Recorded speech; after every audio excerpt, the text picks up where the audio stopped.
Welcome back to another fantastic episode of the Between the Hashes podcast here on the 515 Podcast Network. Getting ready to talk some playoff football as we're winding down the season. Crazy games happening this week. A lot of storylines even off the field for teams not in contention that have made some headway around the NFL landscape. That certainly will affect next season. But as always on the pod, joined by Braden Bank and Brock Bierman. Unfortunately, he's not here tonight. But we still really wanted to get an episode out because a lot of stuff has happened from when we recorded last week to where we are now on January 20th. But Braden, we always start up every episode. How are we doing? Not spectacular. Definitely could have gone a lot better last weekend, but I kind of had already made peace with. Listen, Seattle's a really good team. We can go over that in a bit more detail later, but I know there are probably a couple fan bases out there that are having a lot worse time based on, at least one in particular is probably not having a great time with the coordinator that they hired. But again, we can get into that later if we want to do that. Yeah, and honestly, so much stuff has happened between our last recording and now that I almost feel like it's more of a pressing thing that we need to talk about is the coaching cycle that has taken place in the last 7 days. The big one, obviously, that happened was 2 days ago. John Harbaugh is officially becoming the head coach of the New York Giants. He takes over the Giants after Brian Daboll was the head coach for 3.5 years, and then Mike Kafka stepped in as the interim head coach. Braden, I want to get your thoughts on this move with Harbaugh going to the Giants. Do you like the move for Harbaugh? Do you like the move for the Giants? What are your overall thoughts on this? I have said that I thought the Giants were a premier spot to land, really, as far as the available options. Of course, this was before later news that came out this weekend, but as far as what was available, I thought it was Atlanta and the Giants, 1A, 1B. So as far as spots he could have rebounded and landed at, I do think this is a big win for Harbaugh. I will say Harbaugh as a coach kind of is he is certainly a floor raiser for a team that has been going a lot of like 3-14, 4-13, hasn't been winning a lot of games really since Eli, other than that 1 year that they made the playoffs. So I think this will be a big culture change for the Giants organization and a fan base that really needs anything other than a couple Super Bowls in this century have not really done much since like Lawrence Taylor. So I do like this hire for New York. We will see if it ends up working out for him. Do I think this is going to be like, the Giants are going to be like in Super Bowl contention? No, absolutely not. But I do think that this will at least kick them out of the like first overall pick contention race that they've been in. Yeah, this was certainly with obviously, I guess, before the craziness ensued on Sunday morning. Harbaugh was the top guy in the cycle with Tomlin stepping not coaching this year. Obviously, he was the cash cow for any NFL team out there, and we all agreed. Was it 2 weeks ago that we thought the Giants' job was probably one of the more appealing jobs out there, just because you already have what looks like your franchise quarterback, you already have an elite number one receiver. We'll see with Scatterbo if he comes back from his injury, how he's going to look. This Giants defense is pretty good. So that's another positive for them. The thing I have with Harbaugh that I don't know if I'm 100% sold on is he's not like a play caller. So he's not like calling plays out there for like the offense or the defense. He's just kind of like a guy that like sits there and motivates the team, which could be good. It has worked for Baltimore. Obviously, they won a Super Bowl, but it has been 13 years since that Super Bowl, which is a pretty crazy stat. But I hope for the Giants' sake that they can find an elite offensive coordinator to pair with Harbaugh, because I think that's when you're going to really see the development and the progression of your second-year studs and even your third-year stud in Malik Neighbors. Like, this team has a lot of pieces that I really like. Honestly, outside of the Ravens and Steelers job, it was this job or the Falcons job were probably the most appealing jobs if you were an NFL head coach, just because you already are off to a good start. And honestly, I have my issues with Philadelphia as a Chiefs fan.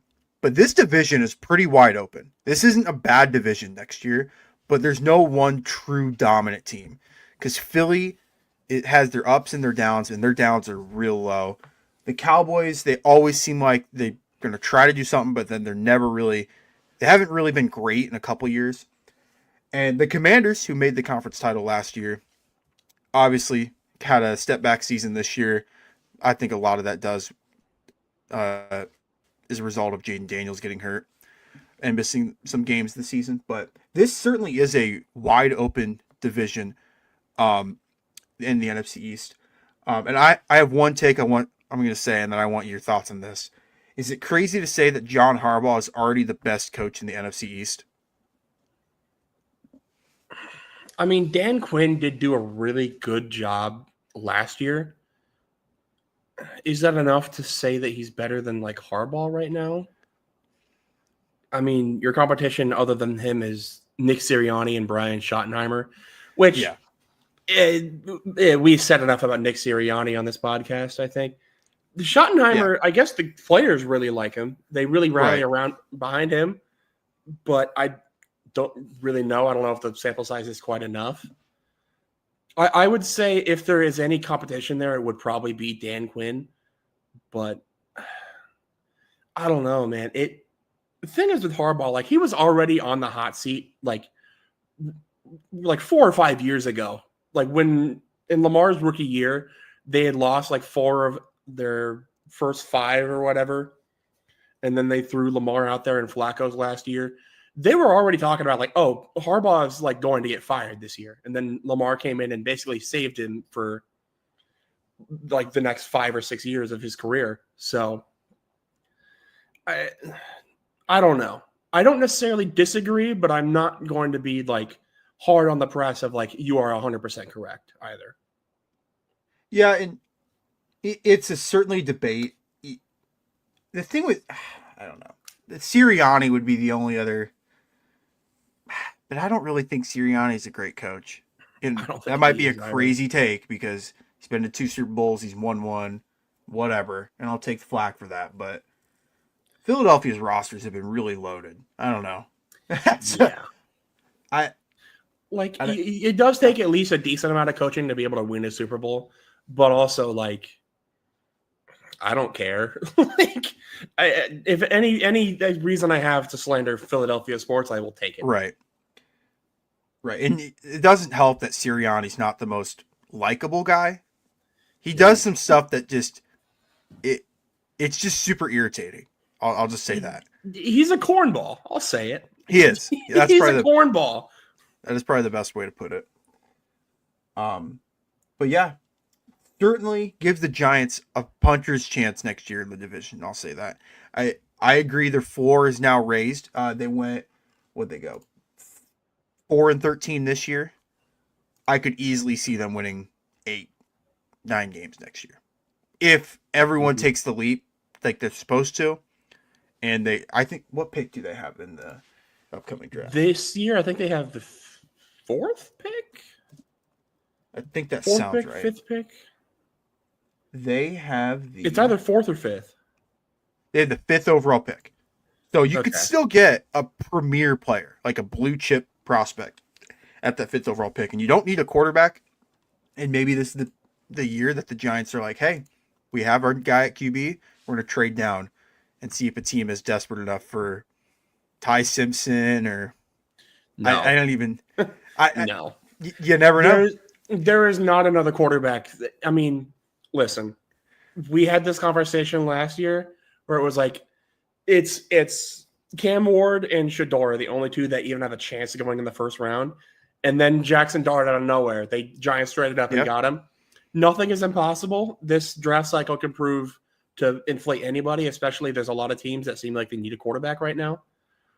I will say if Ty Simpson is going anywhere near the top 5, I will pop a blood vessel in my head. All it takes is one team to really value him. Yeah. I don't think there's a way that you can watch the tape post November and be like, yeah, this is a first round pick. Right. I don't disagree there, but do you understand what I'm saying? They could be in the position this year it to trade Yeah, back. no, And I maybe not get a absolutely huge haul, but definitely get more picks, more assets to go and rebuild that team. yeah, they definitely could trade back. I also could definitely see them being like, hey, I mean, at 5, I mean, maybe one of the receivers is still on the board. Yep. It would kind of depend. I don't know if Tate will still be on the board. Maybe if they like Lemon, because they really needed improvement at that wide receiver 2 spot. I could see. I mean, Ruben Bain has been an absolute menace. Whether they want him to be a true like 5-tack, 3-tack, whatever, could really be a big help on the defense. Really, there are a lot of routes that they could go to really improve this team, and I am very excited to see what route they take. Yeah, I can't wait.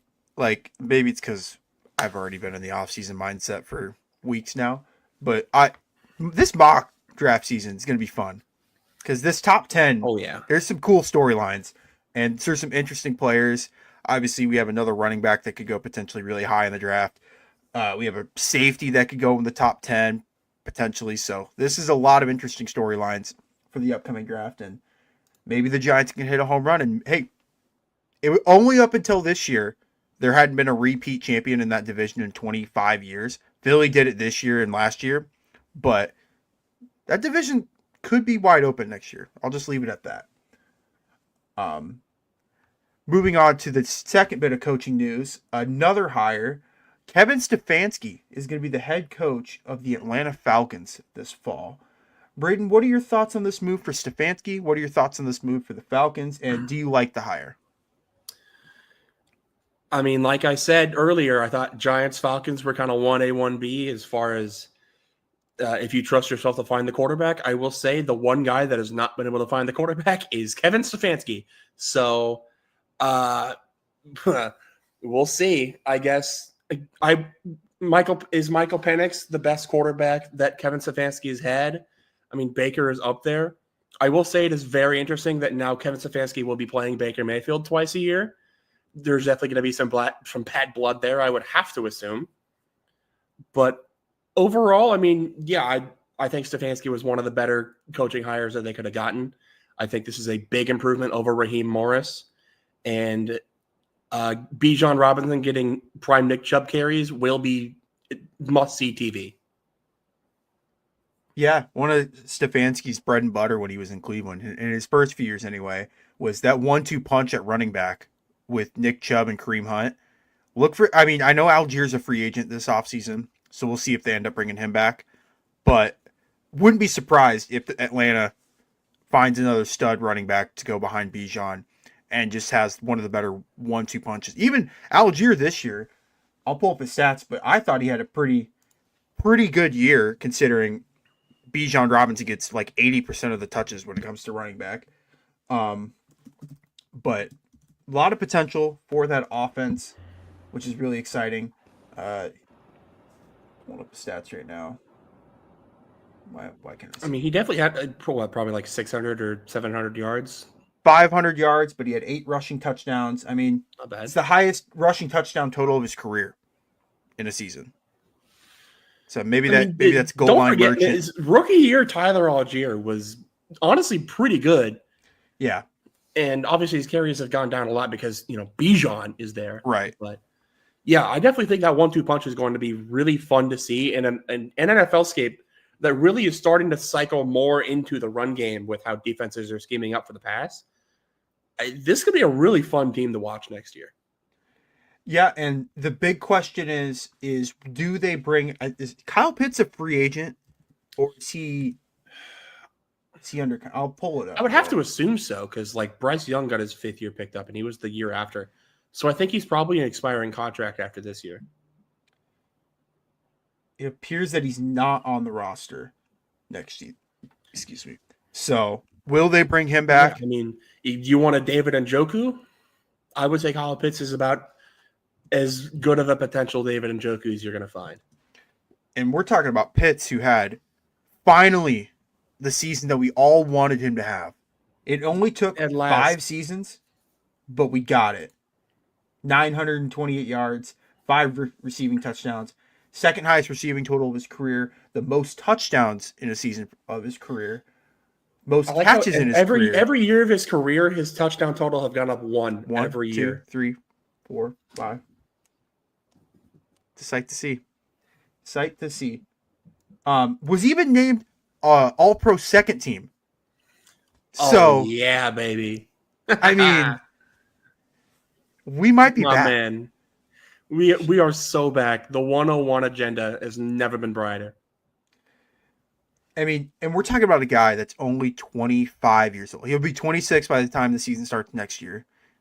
But man, if Atlanta, if they figure out that Penix is the guy, this team could be fun. And this team has good pieces on defense. Uh, Jesse Bates is really good safety. AJ Terrell's really good. Like they have good pieces on that side of the ball. And obviously the two edge rushers they drafted this year, and Jalen Walker and James Pierce Jr. James Pierce Jr. had an unbelievable season. I think he had almost 12 and a half sacks. Uh, Jalen Walker was a little disappointing, but maybe Stefanski or whoever he hires at defensive coordinator can help bring those guys into a year two jump. And I would say at this point in time, as much as I'm bullish on the Panthers, I would say this team is the favorite to win the NFC South next year. Would you agree? I definitely like their chances. I mean, I was bullish on them this year. Unfortunately, their head coach had other plans, but I definitely think the talent is there. If they can fit, because Penix is probably not going to be playing next year. If he is, it'll be like maybe the last 4 or 5 games. If they can figure out something at quarterback, I absolutely think this division, just like the NFC East, really, but on like the other end of the spectrum, NFC East is good because they have like all 4 of those teams could easily make the playoffs. The NFC South is close because none of those teams should be making the playoffs. So Right. if you can get like any competent play out of anybody on that roster whatsoever, yeah, I think there's a really good shot that they come out of that division on top next year. Yeah, because we were all pretty high on the Buccaneers early in the season, but the Buccaneers had a collapse in that second half of the year that just makes me nervous for Tampa Bay. Makes me nervous. It's another year Mike Evans gets older. It's another year Chris Godwin gets older. Who knows what their defense is going? I'm worried for the Buccaneers, and that could potentially open the door for the Falcons to win this division for the first time in God knows how long, probably since the Super Bowl, or maybe the year after they went to the Super Bowl. So now we move on to, would you say one of the more shocking head coaching hires with Halfley going to the Dolphins? I mean, I guess I hadn't really done much research on him. I didn't really know if there was a ton of head coaching buzz. There must have been because, I mean, he got a job. It surprises me that he got a job before a lot of the other names that I feel like I've been getting buzz. But, I mean, players seem to like him, so I suppose we'll see what happens. Yeah. I don't really have much else to say about that. I'll be honest. I don't really know much about the guy. Right. Of course, I'm referring to Packers defensive coordinator Jeff Halfley being hired by the Miami Dolphins. Obviously, Miami moved on from head coach Mike McDaniel, who we'll get into later this episode because he has already picked up a new job. So we'll talk about that later this episode. But Halfley, Packers defensive coordinator the last 2 seasons, was before that was at the Boston College's head coach. Green Bay, last few seasons had a really stout defense, really good defense. But ever since Parsons went down in like week 16, week 15, their defense took an absolute nosedive. And we understand that Parsons is an all-worldly player, but I mean, they give up 31 points to the Bears in a playoff game. I mean, what are we doing here? I mean, the Bears have a good offense, but like, man. Yeah, but yeah, that's certainly not a great final game to leave that spot. But I mean, hey, we'll see. We will see. Again, that Dolphins situation is scary because right now you have a $55 million quarterback who you cannot trust to not have his head turn into mashed potatoes at any given point in the season. yeah, I would argue that this was one of the worst head coaching openings just because the uncertainty at quarterback with Tua, and then you don't know what you're getting with Tyreek. I mean, he's all over the place. Whether he comes back next year for Miami or not, Jalen Waddle. Miami was trying to trade Waddle at the deadline and obviously wasn't able to. A lot of question marks. I'm sure this Dolphins defense is going to be good because they still have some good playmakers over there. But I worry about that offense, and I worry about Tua and what's going to happen for him in the next stage of his career. Do you like this hire from the Miami side of things? I mean, again, I don't really know a ton about Jeff Hafley. I will say, yeah, like you said, that opening was not exactly great. So anybody that you have a feeling can kind of turn the ship around, get a little bit better chemistry within the locker room, I would say you're going to be pretty well off. It definitely looked like by the end of the tenure, Mike McDaniel, they pretty much lost that locker room. So if you can do what you can to try to get that morale back, you're already leaps and bounds into being a slam dunk hire. Yeah, that I don't want to talk too much more about this one because I don't really know what Hafley is going to bring to the Dolphins. I'm sure we'll have more thoughts and opinions later in the offseason. But right now, it's really, I think this one just got official last night or something like that as we're recording. So, not a whole lot of information to really base this hire off of. But certainly one of the more challenging head coaching jobs if you're taking the Dolphins job for any candidate in this head coaching cycle. And then we're moving on to the final head coaching hire that's happened in the last 7 days. Big Bob Saleh, Robert Saleh, is going to coach the Tennessee Titans and Cam Ward and them. Braden, what are your thoughts on this move? Do you like this from Robert Saleh's side? Do you like this from the Titans side? What's your overall feel on this move? Listen, I don't like seeing Robert Saleh leave. I'll be honest. He has had a lot of success for the Niners as a defensive coordinator. He was a big reason why we didn't completely die after we lost Bosa and Warner. But you kind of knew this was coming. You kind of knew he was going to have to take a year off from head coaching, come back, improve his stock a little bit, and go get another head coach job. I really like this fit a lot more than I like this fit for New York. I mean, you have your QB1. You don't have to worry about trying to find a replacement. I think Sam Darnold was his quarterback in his last year of New York. Obviously, he ended up having one of the most miraculous QB turnarounds that we've seen in recent years. But, I mean, can you really blame him for cutting weight with Sam Darnold there? Yeah. That experiment had come and gone before he had even made his way over there. And then they brought in Zach Wilson. That obviously didn't work out. But they don't have to worry about trying to find a new quarterback. They got their guy, Cam Ward, that's shown potential. I think he's going to flourish if they can get some more talent around him on the offense. And defensively, they have pieces there. They can definitely make that work. If anybody's going to get that defense running, it will be Big Bob Saleh. I am very glad that he was able to get another job that is not the New York Jets. Yeah, I'm a big fan of this hire. I think anyone that goes to the Jets, just their career's toast. Like, I mean, look, there's just so many examples. Like, even though he didn't even play well this year, like Geno Smith when he was with the Jets was terrible. Then he revived his career with Seattle, and then now I guess he's terrible again. But like Sam Darnold went to the Jets, was awful, and now is like $100 million man with Seattle, and Seattle is a win away from the Super Bowl, which we'll get to them later in this episode because that's pretty remarkable. But no, I'm a huge fan of this hire. I really like the pieces that Tennessee has on defense. Jeffrey Simmons is an absolute monster on the defensive line. They have the 4th overall pick in the NFL draft. Will they go receiver with that pick to help out Cam Ward? Will they go defense? The mock I have up here right now has them taking Ruben Bain, who, if you didn't watch the college football playoff, you missed out. Ruben Bain is an absolute game changer off the line of scrimmage for Miami and was a huge reason why Miami went from the 10 seed in the college football playoff to within a play or two of beating undefeated Indiana in that game. So that could be really fun. Also, you could take his Jets tenure and just throw it out the window, in my opinion. There's just that whole organization's got so much ups and downs. I'm just not a super big fan.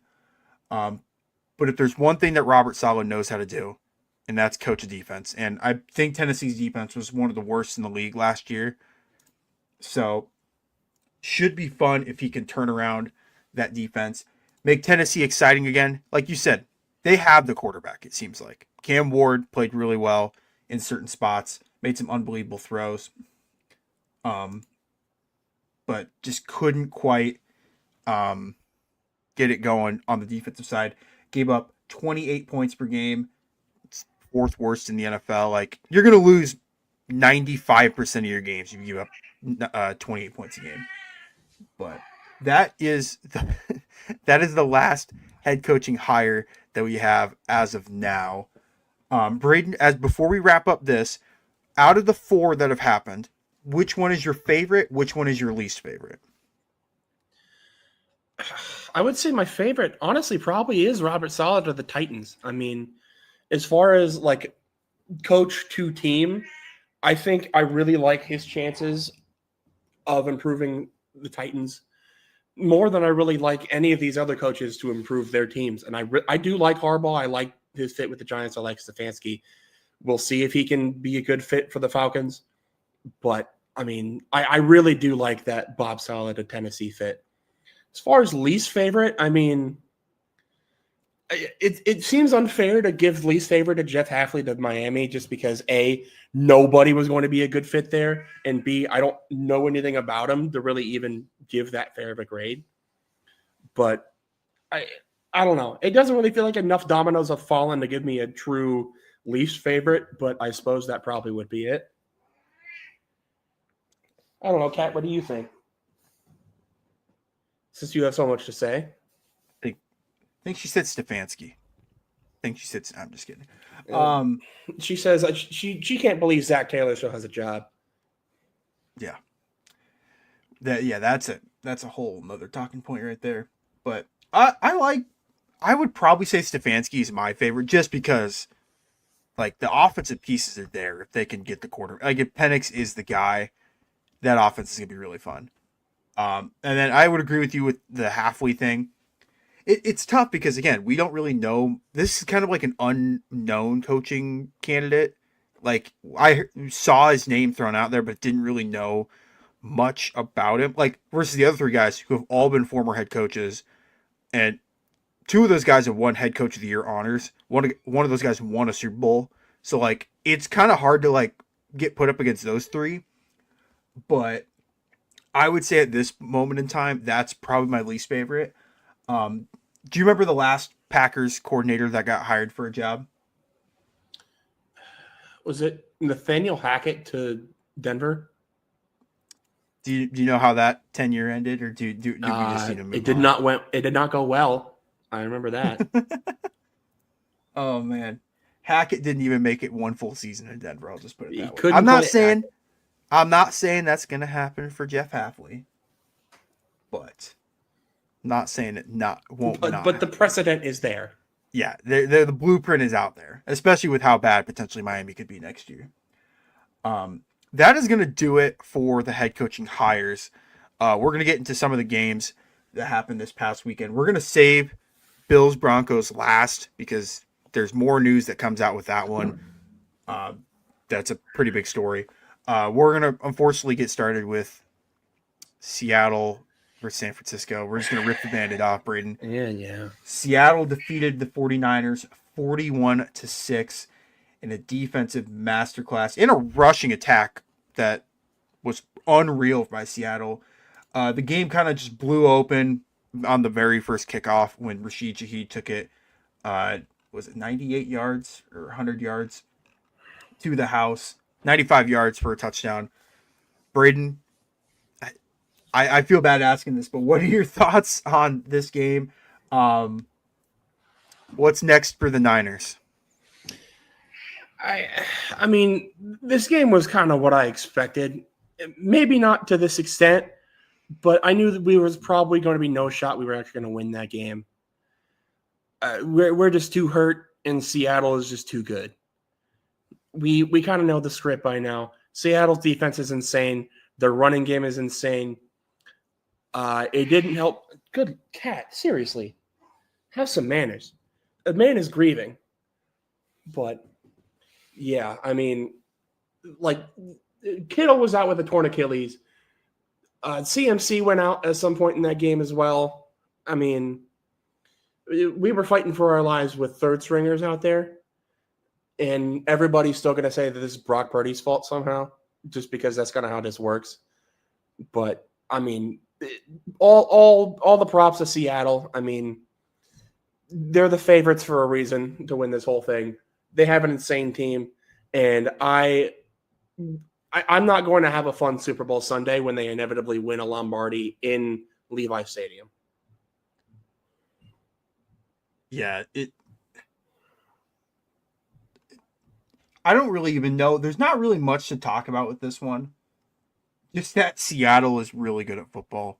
And if you would have told someone at the start of the year that Seattle would be 14-3 and hosting the NFC title game, and in convincing fashion, like this game was not even like somewhat close, and that was very disappointing as someone who may have bet for the Niners in that game.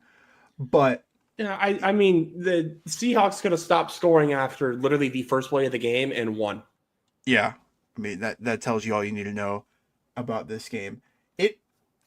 They only had 12 completions on offense. Like they weren't even really throwing the ball. They didn't have to, quite frankly. Kenneth Walker had a pretty unreal game. 19 carries, 116 yards, 3 touchdowns. Some news that came out on Seattle's side that's kind of a gut punch to him for not only Sunday's game, but potentially the Super Bowl. Zach Charbonnet is out for the remainder of the playoffs with a torn ACL. So that amazing, dynamic 1-2 punch of Walker and Charbonnet is now just Walker the rest of the playoffs. But yeah, it was pretty remarkable, pretty unreal defense by the Niners. And I don't put like any fault on the Niners. It kind of felt like not this was going to happen, but Seattle was just going to own the game from start to finish. Yeah, it always just had the vibe of hydrogen bomb versus coughing baby. That kind of just was always going to happen. Yeah, and again, San Francisco's defense was just so banged up, and then obviously the offense was getting more banged up. You mentioned that Kittle has the torn Achilles from last playoff game, and then McCaffrey went out at some point. I mean, the stat I saw was Brock Purdy had 430 yards rushing or like behind the line of scrimmage, which is the second most since, or it's the most since Patrick Mahomes versus the Buccaneers in that Super Bowl. It just felt like Purdy never even like had a chance to really give to have time to throw the ball. I mean, that is unfortunately how the Niners season ends at the face of the Seattle Seahawks, the division rival. We won't spend too much more time on that because there were some fantastic games this weekend that we need to get to, and some controversy this weekend. The next game on the schedule, Texans versus Patriots. The Patriots take down the Texans 28-16 after a CJ Stroud disaster class in that first half with 4 interceptions. Patriots didn't really do any favors for themselves either, having 4 turnovers as well. What were your thoughts on this game? Any concerns for New England? Concerns? No. I mean, I feel like overall that was a pretty solid game. Maybe you want a little bit more out of your offense, but I think that Texans defense is still like really good. So yeah, putting 28 points on that defense is still seriously. There's nothing to be ashamed of by only putting up 28 on that defense. That's still a really good performance. And obviously your defense made CJ Stroud look flat out horrible. Like you said, 4 interceptions. I think he also lost a fumble or 2 as well. just overall, you embarrassed them so bad that people are now having conversations of, is CJ Stroud washed in year 3?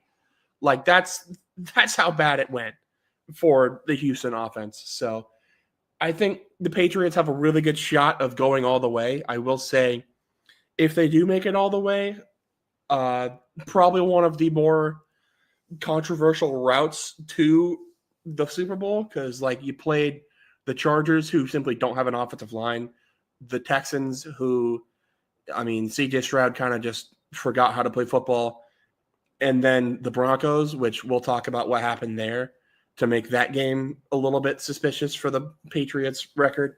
And also like their record during the regular season, like they played the Bills twice, and otherwise it was like nobody on that schedule. They lost to the Raiders in week 2. Like, I feel like people don't talk about that enough. You lost to the Raiders, man. They're picking number 1 for a reason. So people will have questions about the legacy of this season, but at the end of the day, you can only win the games you play, and they've been able to win them. So all props to them. Yeah, I think this was a showing of just the Patriots, and especially Drake May. Like, you could tell that this is their first playoff run. Like, he did have only 1 interception, but even the game before against the Chargers, he wasn't like great. He had 4 fumbles. I think 2 of them, Will Campbell jumped on and saved. But had 2 lost fumbles, had 3 turnovers himself. But really, the storyline of this one is CJ Stroud falling on his face and having this stat line of 20 for 47, 212 yards, 1 touchdown, 4 picks, and a QBR of 21.1. Honestly, the QBR is a lot higher than I would have thought for a guy that had 4 picks. But yeah, it just never felt like the Texans. I mean, there was moments where they could have gotten back in the game. There was a moment early in the 4th quarter where they could have potentially taken the lead, but only 48 yards on the ground. Obviously, no Nico Collins in this one, so that hurt the Texans' offense quite a bit. But yeah, man, there's going to be some uncomfortable discussions around CJ Stroud this offseason, because his rookie year was unbelievable, and we need to recognize that. But ever since his rookie year, it's been rough. It's certainly been rough to watch, because I think a year ago people were arguing that he could have been a top 5 quarterback in the NFL, and now maybe that's a little too strong. But like, I think the best way to put how meteoric of a downfall CJ Stroud has had since his rookie year is the fact that people are now asking, no disrespect, no, I don't want to throw any shade out there at all. We love Bryce Young on this podcast, but people are asking if CJ Stroud actually is better than Bryce Young, and if Bryce Young should have still went number 1. That's how bad things have gone for CJ Stroud since his rookie year. it's a discussion. Just saying. But I mean, his stats from his rookie year compared to what it is now. His rookie year, he had 4,100 passing yards. This year, he only had 3,000 passing yards. Granted, he missed a couple games this year, so the numbers are a little off. His rookie year, he had 23 touchdowns to 5 picks. This year, he had 19 touchdowns to 8 picks. Last year was even worse. It was 20 touchdowns to 12 picks. In his rookie year, he was averaging 273 passing yards per game. This season, only 217. So it's not great when your numbers keep declining like that. And for the Texans, they're in win now mode. Like, this team is legit. Like, this was the hottest team in the NFL to close the season out. Them and Jacksonville. And Jacksonville obviously lost last weekend. But they had a legit shot to win this. And I think if Stroud doesn't have 4 interceptions in the first half, I honestly think they do win this. And sets them up with a matchup with Denver. Again, it was bad when there were real thoughts going through my mind at halftime. It's like, Davis Mills should be in this game. Like, CJ Stroud is Yeah. rattled. Davis Mills needs to be in the second half. Um, just well, not a great look. Not a great look if you're Texans fans. But again, saying all this, CJ Stroud is only 24 years old, gonna be 25 next season. Like, still a young player. Players have ups and downs in their career all the time, but certainly concerning to say the least. How the last few seasons have played out for him. Any other thoughts on this game before we get into the Sunday night game? Uh, no, not really. Only other thing I want to mention is people dogging on Will Campbell because he was getting dogged by Will Anderson and Danielle Hunter, as if every other tackle in the NFL hasn't been getting dogged by Will Anderson and Danielle Hunter. Yeah. I get it, man. Alligator arms. We went through this all off season. He's still pretty good, man. I don't know. Yeah, I mean, time will tell whether he ends up moving to guard or not, but I think he has proved and will continue to prove he's doing fine as a tackle. Honestly, you could have made him an argument for player of the week just because those two fumbles he jumped on saved the Patriots season. One of them was at like midfield, but then the other one was like inside their own like 5 or 10. Does that sound right? Yeah, Like, something like that. Like huge fumbles that could have went Texans' way, could have been a scoop and score, and all of a sudden we could be talking about the Texans going to Denver and playing the Broncos in the conference title game. But we're going to talk about the last NFC game of the weekend. The Los Angeles Rams defeat the Chicago Bears 20-17. One of the games of the year, even though the score was like not like crazy high scoring, like I think a lot of us thought. But this game had its ups, it had its downs, and ultimately it ends with the Rams walking it off in overtime with Harrison Mevis game-winning field goal as time. I think with a couple minutes left in the overtime period. What were your thoughts on this game? Yeah, let's start from the Rams side of things. Concerned with Stafford. He hasn't had great playoff games yet. I mean, the Panthers game looked shaky. In this game, below 50%, no touchdowns. But any concerns for Stafford and the Rams? I mean, yeah. I mean, you don't love the fact that you weren't able to get a single passing touchdown on the Bears defense.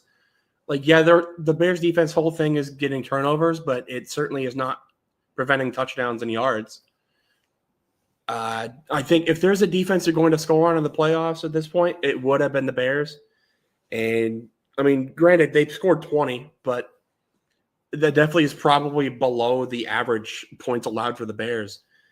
Honestly, you're kind of lucky you were able to win this game. The Bears only scored 7 points in the fourth quarter and didn't score any in overtime. That's kind of their whole thing, is they score like a billion points in the fourth quarter. So shout out to the Rams defense finally deciding to show up and help out, take care of business. But yeah, definitely want to see a little bit better performance out of your former Super Bowl quarterback. Looking to go back to it. But hey, I mean, like I said, you got to win the games, and they won the game. So that's all you can really say. Yeah, this was I remember mentioning it last week, but not really fully believing in it. I mentioned something about Kyron and Blake Corum, how that could be game changers for the Rams down the stretch. But Kyron Williams had himself a pretty unreal game. I mean, the stats aren't like crazy, but 21 carries, 87 yards, had 2 rushing touchdowns, and even added 4 catches and 30 yards through the air as well. He was the Rams' best weapon on offense, and didn't even really have a great Puka Nacua game. Had basically nothing from Devontae Adams outside of one of the last catches in the overtime period. But Rams just find a way to get it done. For me, it's concerning they weren't able to get after Caleb Williams a little bit more, getting no sacks, especially with the Bears missing their starting left tackle. But they forced 3 turnovers, right? Yeah, Caleb Williams had 3 picks. Yeah, forced 3 picks. Obviously, the last one being the most important one. But yeah, kind of a sloppy game. But hey, the Rams were able to pull it out. Just can't fault them too much. Let's look at it from the Bears' perspective and their side of things. Caleb Williams, not the greatest game in the world. Some of his throws were kind of head scratching. His final stat line ends up with 23 for 42, 257 yards, 2 touchdowns. Does have 3 interceptions. And obviously, what everyone's gonna remember is the interception to Cam Curl. What everyone should remember is the craziest throw I think I've seen in my life, where Caleb Williams is dropping back on 4th and 4, heaves it from the 40-yard line, and Cole Kmet is able to come down with the catch and put the Bears in a position to tie, extend the game into overtime. What are your thoughts on the Bears side of things? Do you like that they didn't go for 2? Because me personally, after they scored that touchdown to Kmet, I thought they were going to go for 2 and try to end the game. But are you surprised they didn't go for 2? And what are your overall what's your grade for Caleb Williams in this game? I mean, like I said, the Bears' whole thing is being able to score points in the fourth quarter / overtime. So I wouldn't say I'm exactly like floored they didn't go for 2 to not force overtime. That's usually a period that they are able to win games in. Didn't quite stack up that way for them this time. But, I mean, yeah, I guess it's a lot easier to ask the question of should they have gone for 2 to not force overtime and try to win it in regulation. It's a lot easier to ask that when they end up losing the game. If they won the game in overtime, nobody's even thinking about that. They're thinking of, man, what a throw by Caleb Williams and what a way to clutch up and win in overtime.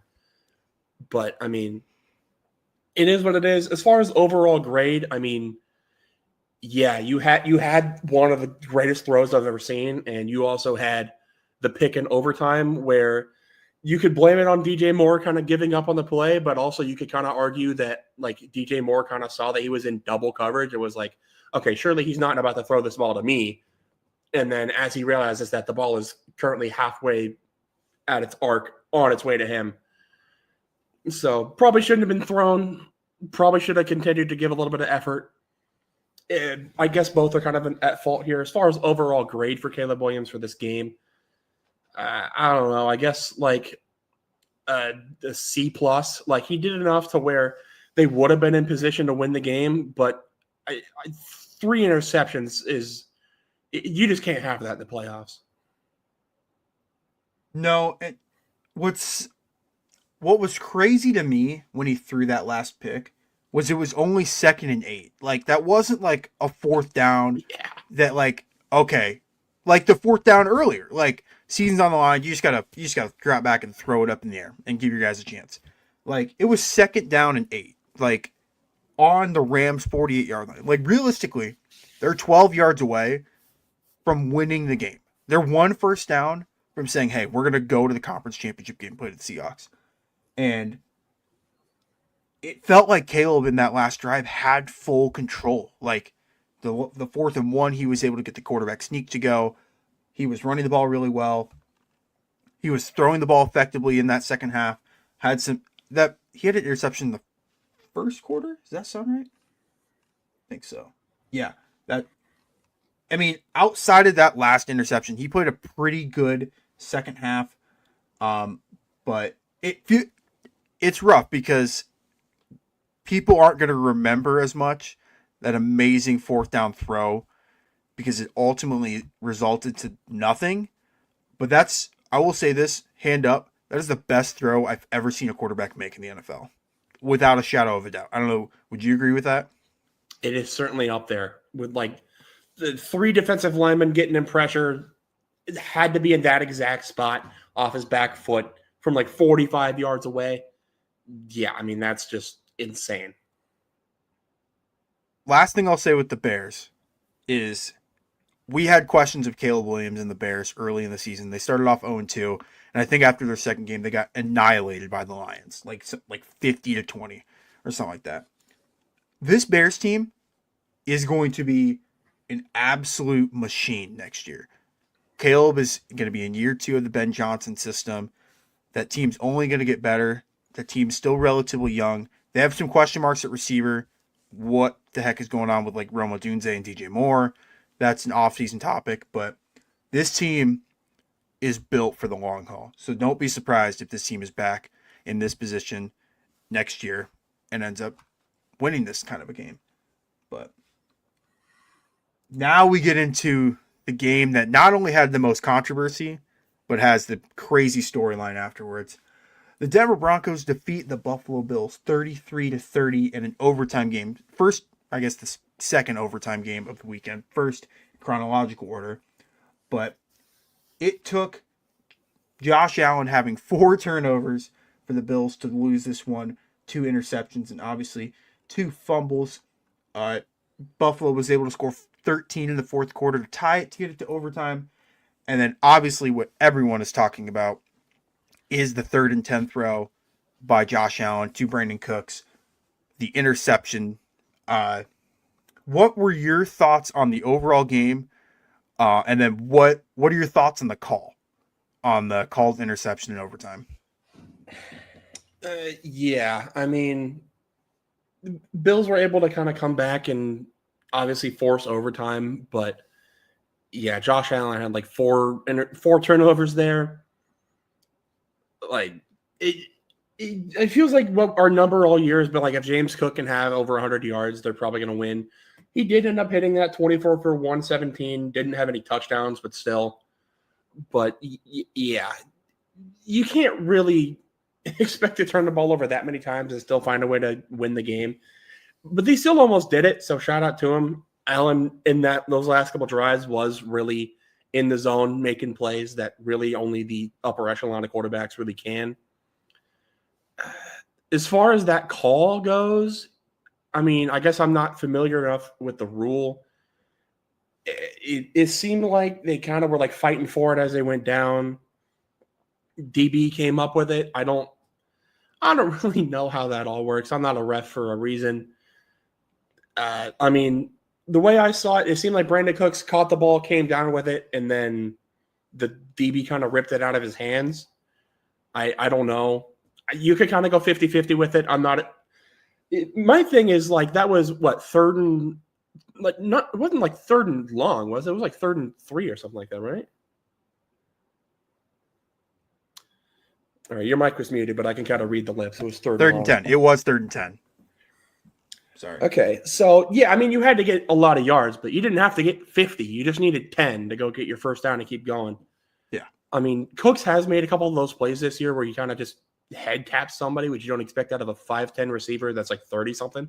Right. So shout out to him for even attempting to make that catch, but kind of just an insane decision in the first place to even try that, in my opinion. I don't know. In real time, because I assume you were watching the game, I was watching the game. In real time, what did you think it was? Did you think it was a catch? Did you think it was an interception? What was your initial reaction? My initial reaction was I thought it was a catch, and Brandon Cooks just made like the catch of the lifetime. Were you, how do I want to put this? Were you upset that they changed it to an interception? Did they call it an interception on the field? I never remember. I think they did end up calling it an interception on the field. Okay. Like, they did some sort of like booth review or something and ended up confirming it or whatever. Okay. But I mean, I wouldn't say I was upset. Definitely was shocked. But when they showed the replay, it was like, all right, yeah, DB came up with the ball. Like, Brandon Cook came down with it, but the DB came up with it, if that makes sense. Right. So it was like one of those 50-50, almost similar to like the Fail Mary in a sense, if you remember that with the replacement refs.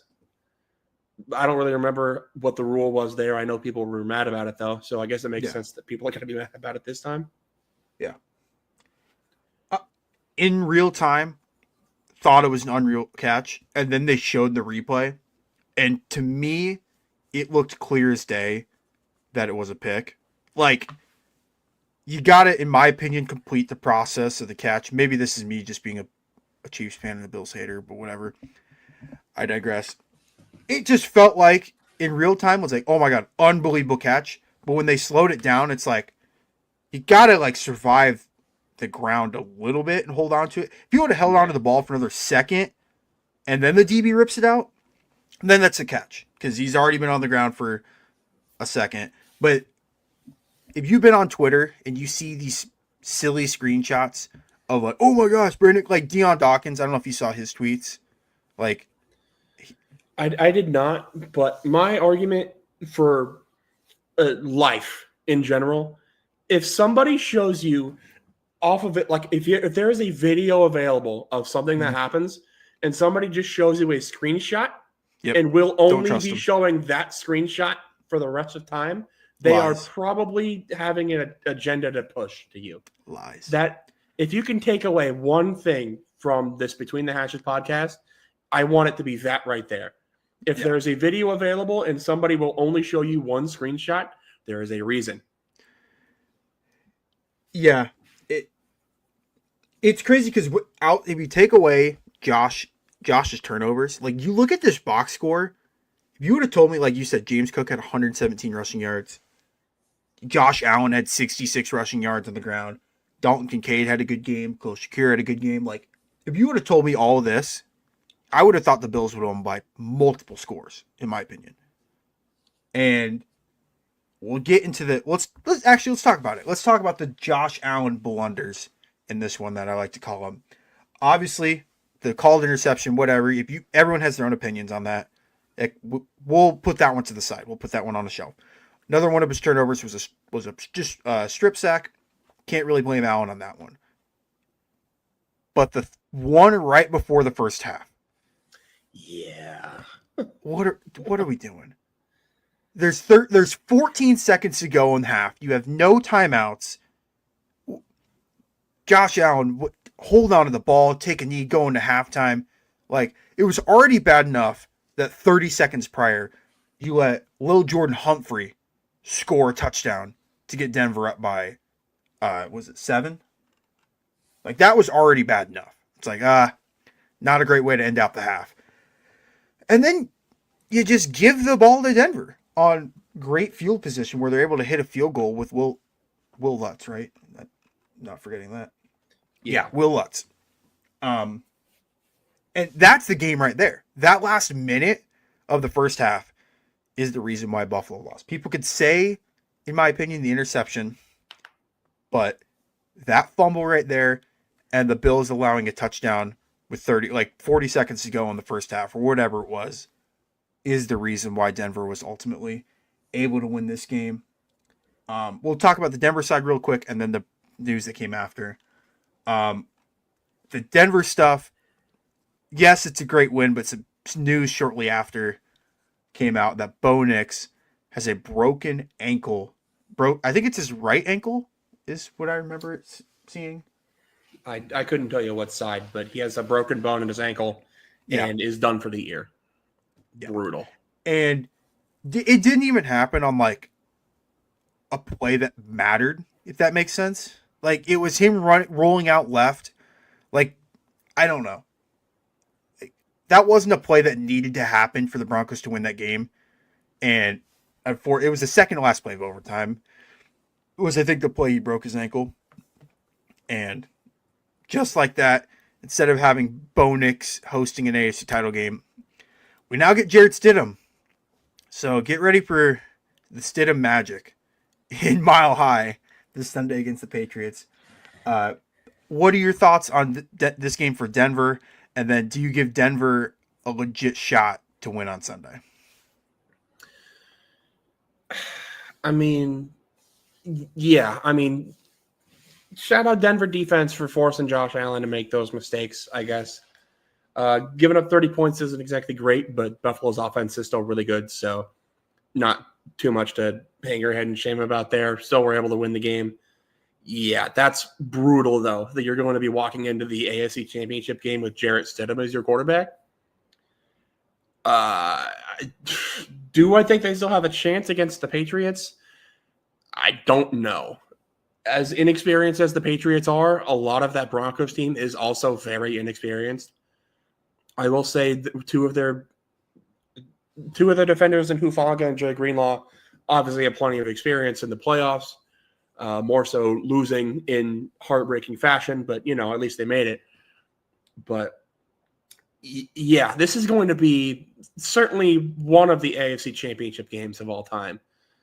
And like I said, even if the Patriots do end up winning in the AFC Championship game, it's one of those that's like this is going to be you're going to get Mickey Mouse AFC Championships like all over the place, and there's really not much of an argument against it.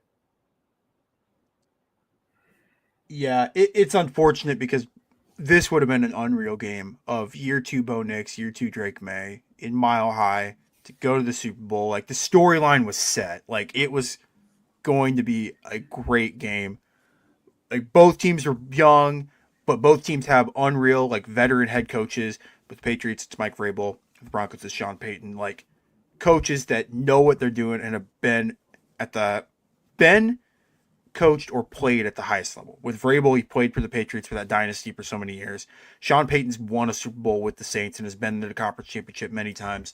So the storyline was there. It was going to be fantastic, but we'll see. We'll see.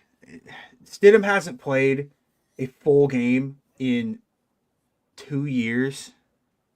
I mean, these were his stats the last game he started. It was with the Broncos in 2024, but 20 of 34, 272 yards, 1 touchdown, 1 interception. If you give me that Jared Stidham stat line on Sunday, I think they can win. Like, he just can't have the CJ Stroud game, if that makes sense. Because I think this Denver team is good enough where they could win this game despite Stidham not having a great one. Yeah, if he can game manage, I think they'll be okay. The problem is you have a quarterback that has not played in a couple years going to take a snap in second to biggest game of the entire season. My question, I guess, is they had Zach Wilson in the building last year and ended up letting him walk to Miami. Do you think they regret that at all? Do we think maybe they'd rather have Zach Wilson out there? Or even like a Drew Lock, maybe? You know what's funny? Because I feel like you've been hearing a lot of like, oh, they could go sign this quarterback. Like, oh, have Drew Brees go out there and throw it his left hand. Like, no. What's interesting is if you remember one of Sean Payton's first hires, or I guess first signings, not hires, was Stidham. Like I looked this up the other day, and like Stidham was like one of his first 5 signings in free agency that he did with Denver. And there's a reason Stidham got brought back this year. I mean, they must trust him enough in the building where he can run the offense if need be. And again, he hasn't started a lot of games in his career. I think he's only started, let me get the final count. Sorry. He started 4 games. Wow, that's not great. He started 4 games in the NFL. He does have a 1-3 record. But his stats, like, in those games aren't, like, terrible. And 2 of those losses, he was with the Raiders. No one wins with the Raiders, so I'll just give him a slight pass on that.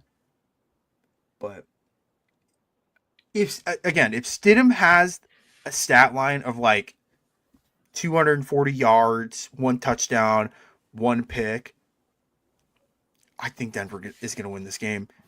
I just think now they weren't able to rush the ball like at all against the Bills, which was slightly concerning. But I did see something that J.K. Dobbins could be potentially back on Sunday for that game. So we'll see. We'll see if that happens. That'll be a boost to the running game. That would be nice because the leading rusher for the Broncos in this game against the Bills was Bo Nix with 29 yards. Exactly. Jaleel McLaughlin was the second leading rusher, 4 carries, 21, and then RJ Harvey had 6 for 20. They need something to be able to run the ball. Yeah, it just felt like in the second half, like they just stopped running the ball entirely. Which, to be fair, I mean, their passing attack was working. Like Marvin Mims was getting open. Little Jordan Humphrey was scoring. They had an offensive lineman score a touchdown. Like, love that. Love that an O lineman scores. But, yeah. They had 9 players catch a ball for him. That's impressive. To be fair, I think Denver or Buffalo had. Oh, they also had 9 players catch a ball for him. Okay, so yeah, everybody was just catching the football in that game. Shout out Chiefs legend McCole Hardman catching a touchdown in that one. Yeah. Brought up from the You want to practice talk about squad. who he played for? How Huh? many of you knew Miko Hardman was playing for Buffalo? Dude, that's going to be a player in like 15 years where he's going to have like a crazy like NFL or Wordle. Because he's played for Kansas City, the Jets, the Packers, the Broncos. Or no, not the Broncos. The Bills. There's one more. There's one more team I just cannot put a name to it right now. But that is a guy who's played for quite a few teams in his career.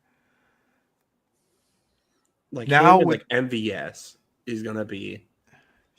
Chiefs legend as well. Those guys have scored touchdowns in the Super Bowl. How many players could say they've scored a touchdown in the Super Bowl? MVS and Nicole Hardman can. Just saying. Just saying. And I think those touchdowns have extended their careers by at least 4 teams. Oh, for sure. For sure. Kadarius Toney and Sky Moore have touchdowns in the Super Bowl. Hey, Sky Moore is a solid returner. Sky Moore's for the okay. Niners. Kadarius Toney? I got nothing for you there. Kadarius Toney? That's a crazy one. One more thing in this game, and then we'll get into player of the week, and then the meter, and then we'll look ahead to next week's games. I think we need to talk about the other thing that happened after this game too, don't we? Is that what we're getting to right now? Yeah, the Sean McDermott. Yeah. Yeah, Sean McDermott is now fired as the Bills head coach after 9 seasons, I believe. I think he was the second longest tenured coach remaining. Him and Shanahan and McVay, I think, were all hired in that same cycle. Lord.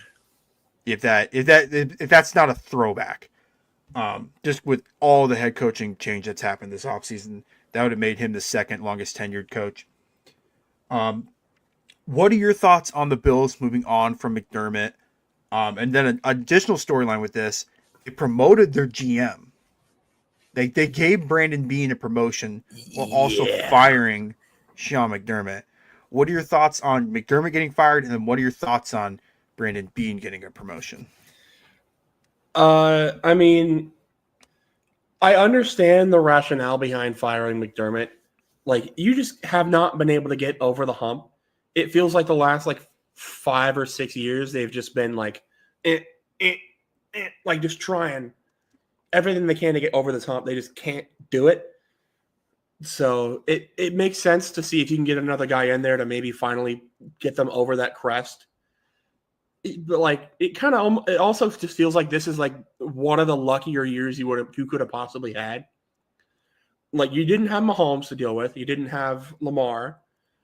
You didn't have Joe Burrow. You didn't have any of the elite quarterbacks in the AFC really, other than your competition to the Super Bowl would have been getting past Bo Nix and Drake May, which Drake May's had a good year. I don't want to discredit him at all, but still one of the easier paths you could have possibly had, and they couldn't get it done this year.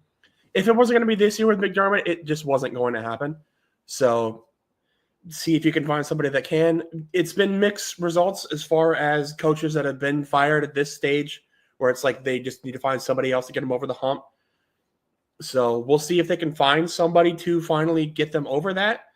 My question is, who? The options available right now, the 2 best options are probably already gone. So, I mean, who are you going to be able to find that's going to do a better job than McDermott was doing right now? I don't know if there's an answer to that. Yeah, McDermott is a guy who obviously got hired back in 2017 for the Bills, has a 66% winning percentage, which is pretty remarkable in the regular season. That win percentage does decrease to 50% in the playoffs. They've had some years where they've won 2 playoff games. They've had some years where they win only 1. But they have won a playoff game every single year since the 2020 season. I think they're the only team in the NFL to do that since 2020. So that's not nothing. But for me, when I saw the news, it kind of felt like this move was already put in place 2 weeks ago. Or I guess even through longer than that.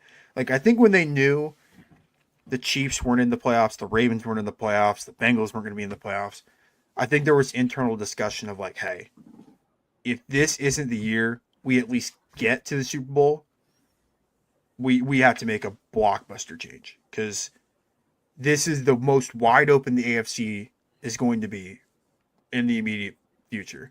Because I think me and you both would agree, Kansas City is going to be back at some point. Baltimore, whoever they hire as head coach, is going to be back. If Cincinnati could ever figure out their defense, they could be a force again. Like, the AFC is about as wide open as it could be. This is the worst the Patriots are going to be for a while, because Drake May's only in year 2. Like, this was their shot. And they had Denver on the ropes, and you question the call in the overtime period or whatever. But for me, it felt like this decision was made weeks and weeks ago. And it's shocking, because you think of McDermott, Buffalo always has this great defense. But I think the stat I saw was, in the playoffs, that fantastic defense gives up 33 points a game. You could say some of those games against the Chiefs, that's fine. You take the Chiefs games away, they still give up over 30 points a game in the playoffs. They just gave up 33 to Denver. I would not classify Denver's offense as elite. Exactly. Any measure. And it just feels like it felt like it was stale in Buffalo. Like, something needed to happen, and they were never going to move off Josh Allen. Like, that was never going to happen. But for me, doesn't it feel like for you that if they were going to fire McDermott, they would have fired Bean as well? Yeah, I mean, at the end of the day, like, Sean McDermott's not the one that put Khalil Shakir as the only receiver in that room that can actually catch a football. Sean McDermott's not the one that, like, was trotting out questionable defenses in the playoffs. Like, they were getting decent results in the regular season, but like you said, like, they're allowing over 30 points a game in the playoffs. Like, that's not exactly a winning recipe. Like, Sean McDermott, for his flaws, and there were plenty of them, there were also a lot of flaws with the Buffalo Bills roster as a whole. And I think a report came out like a couple weeks ago, like McDermott and Bean and whoever all had a meeting about like where the roster stands. And McDermott said, like, hey, there are problems with his roster overall that, like, I don't like, we have a good roster right now. I don't know if we have a great roster right now. And I guess that was the wrong answer. They didn't like that he was unwilling to kiss up to their boss, to his boss, and they got rid of him for it. So, I mean, yeah, I could definitely see an argument for firing Bean. The fact that they promoted him it proves that Buffalo's ownership is questionable, to say the least, or whoever's making that decision. Since 2018, after they selected Josh Allen, they've selected 58 players in the last few drafts. How many of those players do you think are Pro Bowlers? Are Pro Bowlers? Pro Bowl. And that's not even, we're not even setting the bar high, because everyone makes the Pro Bowl anymore. Like 2, maybe. 2. James Cook? I'm good at this guessing game. You are. I need to switch this up. I need to throw you a curveball or something. That was a complete guess. James Cook, and was Milano there? He's a 2017 draft pick. Oh, okay. So it's like Deion Dawkins is earlier, but like it's Dawson Knox and it's James Cook. Dawson Knox isn't even their starting tight end anymore. Like, do you see the point? Yeah. Like, you're just not putting great players around this Bills team. And I blame a lot of that on Brandon Beane. And it was crazy to me that when I saw that he got an extension. Because you look at some of his most recent drafts. We'll start with the 2023 draft. I feel like they nailed the pick for Dalton Kincaid. Kincaid's a beast when healthy. He's had some time where he misses some games. But then O'Cyrus Torrance is a good player. Dorian Williams is an okay player. Justin Shorter, Nick Broker, and Alex Austin are their other guys in that draft. Any of those names ring a bell? No. Okay. We'll move into 2024. Feels like at this moment in time they've whiffed on Keon Coleman. Like they have just lost all trust in Keon Coleman. Is that a fair statement? I think Cam Newton said it best. If you don't know, you can look it up. Yeah. Cole Bishop is a good player. He's been a good safety for him. So that's a good pick. They seem to have success drafting out of Utah, Wyoming, like the Great Plains area. Yeah. Everything else, I don't know. But that scout right there probably needs a promotion. Yep. Dwayne Carter. Ring a bell? No. Okay. Ray Davis. That's the third name you said. Yeah. Ray Davis is a decent second, third running back option for him. Like he played some meaningful spots this year and last year for him. I'm not even going to, I guess I'll try to pronounce this guy's name. Cedric Van Pran-Granger. Oh, yeah. I do know him, Van Pran-Granger. Yeah. He's a center, right? Yeah, I think so. The last 5 names I don't even know, so I won't even say. And then this year, it's Maxwell Hairston, who was hurt. He only played in 11 games this year, so don't know. He had 2 interceptions as well, so he had an okay rookie year. TJ Sanders, who only had 1 sack this year. Landon Jackson, who played in 3 games as a third-round pick for him. Like, it just feels like these draft picks for Buffalo have just been absolute whips, other than James Cook and Dawson Knox. And it'll be interesting who they hire as their next head coach, because you're right, the top candidates are off the board by now. Stefanski's gone, Harbaugh's gone. I have one more take on this, and we'll get into Player of the Week. Is it a crazy take to say that I think the potential best head coach for the Bills, and probably the funniest outcome, would be if Bill Belichick coaches the Buffalo Bills? I don't think there's a world where Bill Belichick goes back to the NFL. It would be very funny, but I really don't feel he was not good for UNC and did not have a good exit from New England. Right. I don't disagree. I agree it would be funny. I do not think that would be a good hire at all. Just throwing it out there. Sometimes with ideas, you just got to throw them on the wall and you got to see if they stick. So I just wanted to see. And that one fell straight on that one. Yeah. No. That's stuff like throwing Play-Doh at the wall. That concludes the divisional recap and the coaching recap.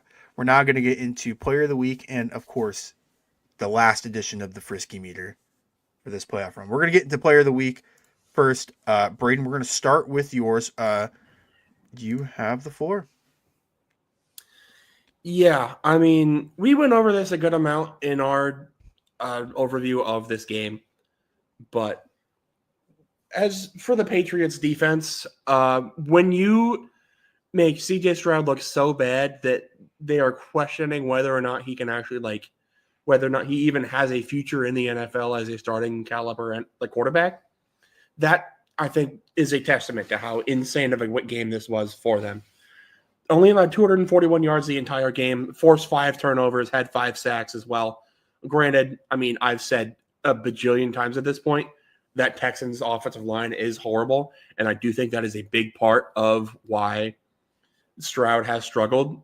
A lot of that was also on just Stroud himself, but you can't force turnovers if you're not playing well also. So big shout out to this Patriots defense. They've been insane all year and really, really stepped it up to a whole other level this week. Yeah, also, quick typo. The Patriots had 3 sacks, not 5 sacks. They had 3 sacks. Okay. Yeah. But still, the point still stands. The fact that I didn't catch that and I had them as my player of the week is not exactly a great listen, I had them as my player of the week because of the 5 turnovers. The sacks was kind of just a bonus. When I was making when we were doing that game and looking at the stats, I realized I flipped the sacks. I had Houston sacks numbers on there. So that's how Okay. So, slight typo. I will get that changed when this gets posted. This is my player of the week. I told Braden before the pod he was going to like this player of the week. Anytime an offensive lineman scores a touchdown, dude, that's sick. That is sick. It's awesome. It is sick. I'll give that to you. That is like sick. the other candidates I was gonna be like, Will Lutz had a good game, but I've done a kicker before. I mean, you could have done Marcus Jones. He had a pick six. Like, that was an option. But you know what? This is my list. This is my player of the week, okay? I played offensive line in high school. I respect the O-line, okay? We need to put some respect on the offensive line. So anytime a number 73 is scoring a touchdown, I mean, life is that's good. That's the other thing. Shout out if you know. If you know, you know. If you truly know my Lord, you know, man. You're a real one. You are. But that was my player of the week. I did not get Brock's graphic posted and edited, so his did not get brought up in this episode. But you can catch it on Instagram, though. 515 Podcast. Yeah. You will also get updated graphics for when we inevitably have mistakes on them. So yes. And you get all the head coaching graphics of hired, fired, or in the case of Tomlin, stepping down. All that fun stuff.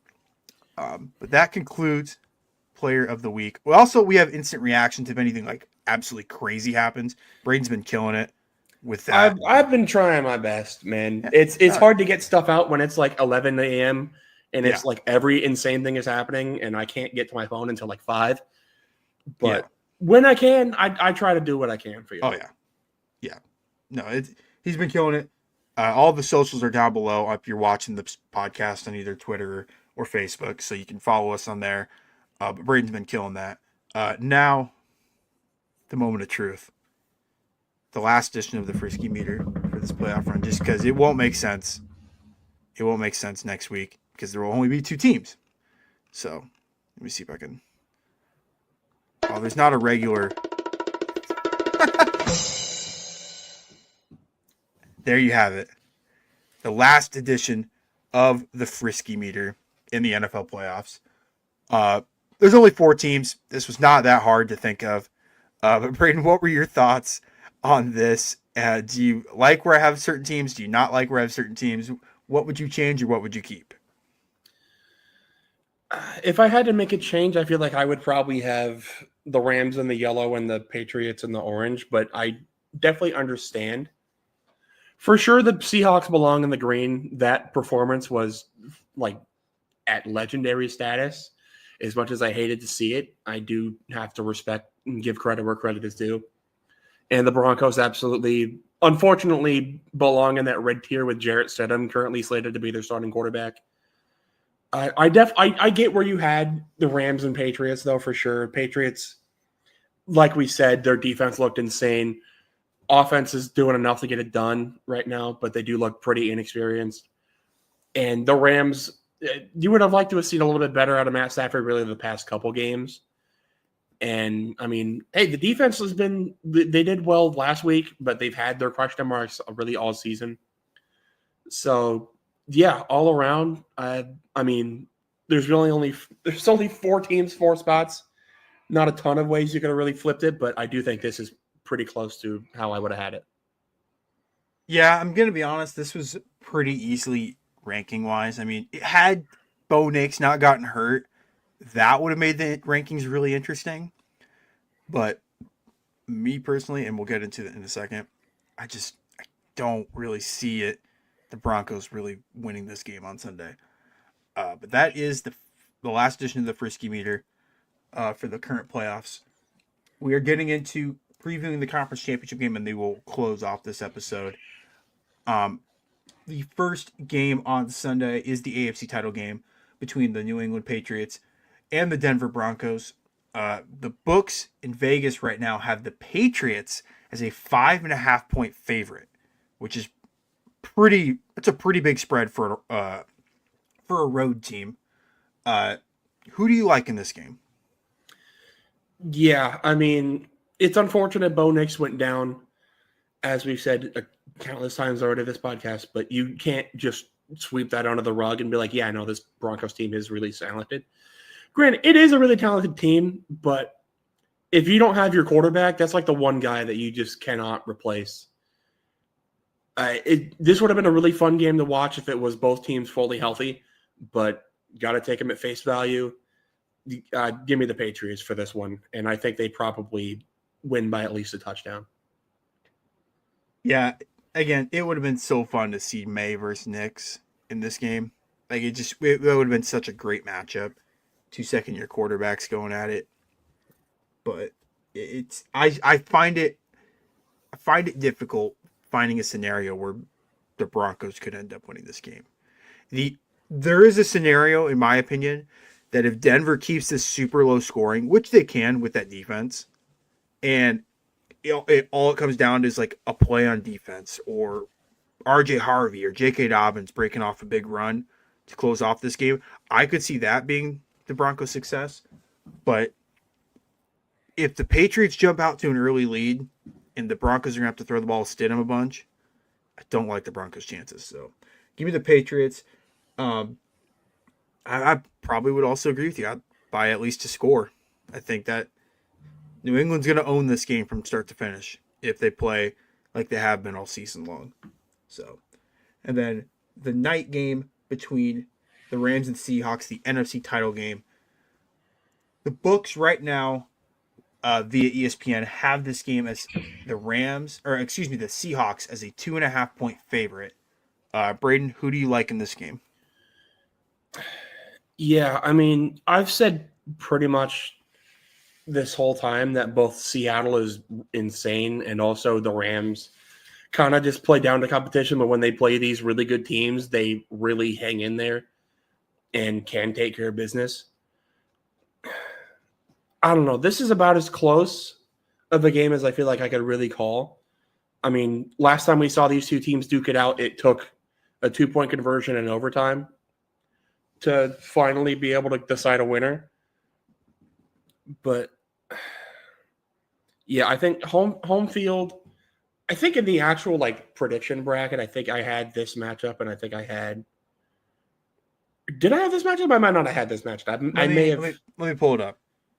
No, I definitely did have this matchup because I definitely had the Eagles winning round 1, and then I had them losing in round 2. So I probably had this matchup, and I think I had the Rams winning it. You had the Rams and the Bears. Oh, I had the Rams and the Bears. Okay. So you basically had what Sunday's game was, but now. Okay. Yeah.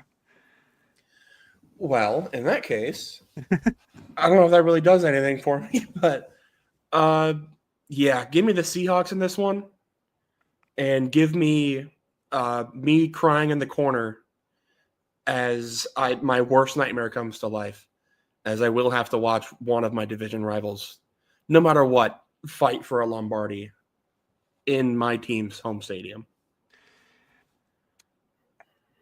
Give me Seattle. I picked Seattle before the playoffs. Their defense is just unreal.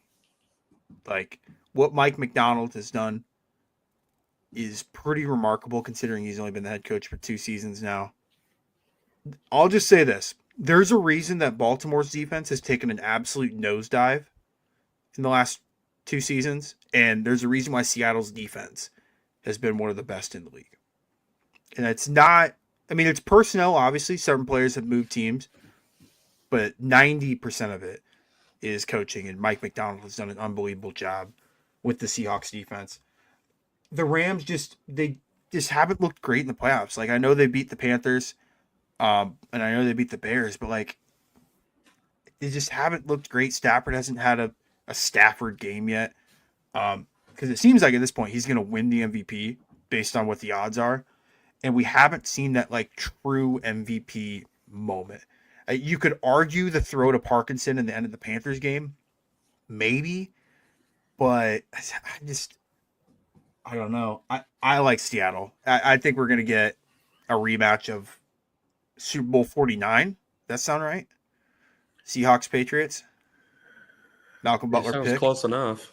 Yeah. One of those 48-49 Yeah. So I think it was 48 because I think 48 was the Ravens Niners. But yeah. Regardless, a rematch of a Super Bowl with a crazy ending, probably the most infamous ending to a Super Bowl in NFL history. Obviously, with Malcolm Butler getting the pick on the goal line when the Seahawks had Marshawn Lynch in the backfield. Maybe that scenario plays out with Kenneth Walker sitting back there, and Sam Darnold throws it to Christian Gonzalez, and that's how the Super Bowl ends. hey, that'd be more like them. That'd be like them throwing a pick to like Marcus Jones or something. Well, even Marcus Jones is like a good player. Like Malcolm Butler at that time was an He got unknown. picked up off the practice squad like a month ago. Yeah. Month before that. Like, I don't even know what the comparison would be for that. It's just I'm going to look up a player, and then that'll be the last thing we close on for this episode. Yeah, who will be this season's Malcolm Butler? And then you're going to, as the degenerate in me, you bet this guy to win Super Bowl MVP. And then I will if this guy does the Malcolm Butler thing, I will be buying his jersey and I will be wearing it for every episode through the offseason. You have my word. That would be so funny. What would be a good one? I could see it being a linebacker too, not gonna lie.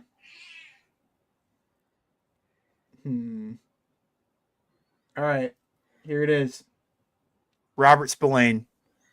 Robert Spillane. That'd be glorious. Yeah.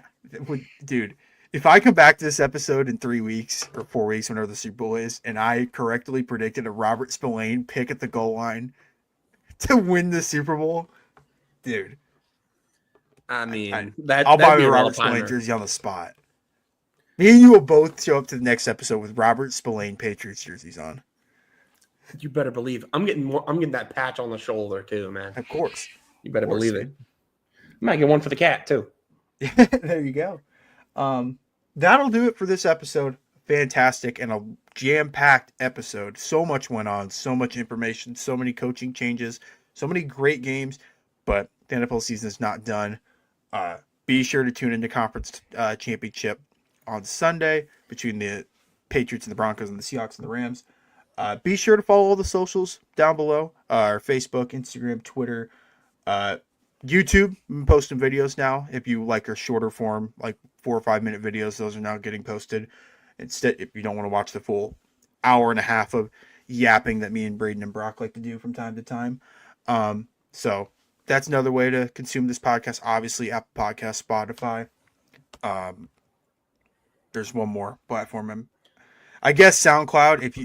If you listen to us on SoundCloud, you are a sick individual, but we do love the support. But that will do it for this fantastic episode of the Between the Hashes podcast here on the 515 Podcast Network. For Braden Bankin, I'm Dawson Livingston, and we are signing